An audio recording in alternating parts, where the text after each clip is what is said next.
Do you have questions about food stamps? We answer EBT-related questions all the time at lowincomerelief.com.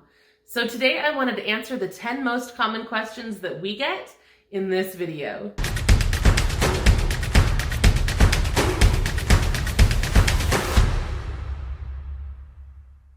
I'm Nicole from lowincomerelief.com, where we help millions of people save money and get free stuff. Number 1, when will I get my food stamps card and when will I get my money? You should receive your food stamps card within 30 days of the date of your application. If you're very low income and have very limited resources available to you, you may qualify for an expedited processing time of about 7 days. Regardless, every state sets their own schedule for their food stamps disbursement.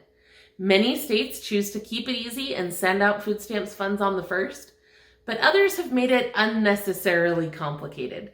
Some states determine it by your case number or the first letter of your last name. There's all sorts of different factors, but we have a full list of food stamps disbursement dates available at lowincomerelief.com. How can I tell what I can buy with food stamps? Food stamps is obviously designed to help you buy food. That's the point. So usually eligible items will have a nutrition facts label. Items with a supplement facts label, like vitamins and some energy drinks, are not eligible for purchase with this program. However, there are some unexpected things that you can buy with food stamps, and we have another video on this titled 7 Surprising Things You Can Buy with Food Stamps. On this list, you'll find things like fruit trees, seeds, sometimes for certain people in certain areas, even fast food. So you'll want to make sure that you check out that video as well. Can I use my food stamps for food delivery or pickup orders? You may be able to pay for the groceries with your food stamps card. I know that's true at Walmart pickup in most areas now. However, you will not be able to pay any associated fees, including delivery fees, with your food stamps card. You'll have to have an alternative method of payment for those. Will food stamps cover a bag fee? Many areas of the country are now instituting bag fees for disposable paper and plastic bags. Unfortunately, these fees are considered a tax, and therefore you cannot pay them with your food stamps card. If you live or shop in an area where these fees apply, you will need to be prepared with either your own reusable bags or another method of payment for the bags that the store provides. Can I use my food stamps in another state? Absolutely. You can use your food stamps card to shop at any authorized retailer in the United States, including in the U.S. Virgin Islands and in Guam. But you'll need to make sure that that retailer is authorized to accept food stamps and set up to process the food stamps from out of state. However, you cannot use your food stamps benefits outside of the United States at all. Can I use coupons with my food stamps? Absolutely.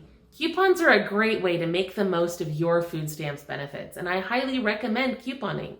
However, some areas tax food purchases, and if you use a coupon with your food stamps in those areas, you will have to pay the tax on the value of the coupon with an alternative payment method, because you cannot use your food stamps card to pay those taxes.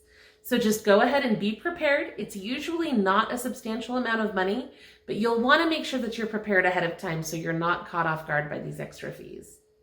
Do I need to show my photo ID to use my food stamps card?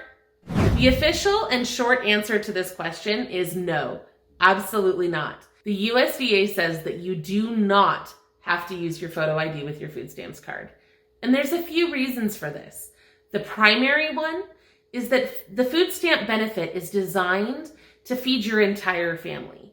If you're a household of one, that might not be a big deal.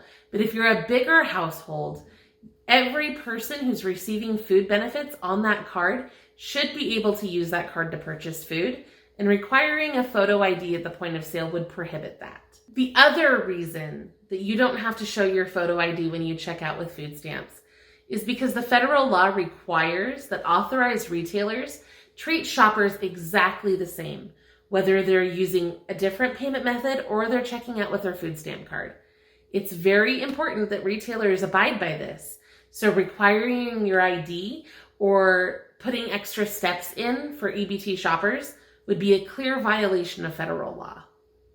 What if my total purchase price is more than the balance on my EBT card? If you don't have enough food stamps money to be able to pay for the total purchase price at checkout, don't worry. The card will cover any authorized items up to the amount that you have on the card, and then you can simply pay the difference with an alternative payment method. It's really nothing to worry about. What if I'm discriminated against at the store? The SNAP Equal Treatment provision requires that authorized retailers treat EBT and non-EBT shoppers exactly the same. If someone who works for the store discriminates against you, they are breaking that law. Unfortunately, there's not much that the law can do for rude shoppers who don't work at the store that treat you poorly. But if you need to file a complaint against the store itself or its employees, you can do that through the USDA's Office of the Inspector General, and you can file those complaints on their website or through email. We have all that information at lowincomerelief.com. What if I have a problem with my caseworker? Sometimes problems happen. Sometimes people just don't get along. If you're having a hard time with your caseworker, you can always request to speak to their supervisor. You can file a complaint. You can request a hearing. You do have recourse. And you can find all the information about how to pursue those options at lowincomerelief.com. That's all I have for you in this video, but if you still have food stamps questions, feel free to fire away in the comments. I will see what I can do to find you answers, and I appreciate that you took the time to watch this video. Thank you, and have a great day.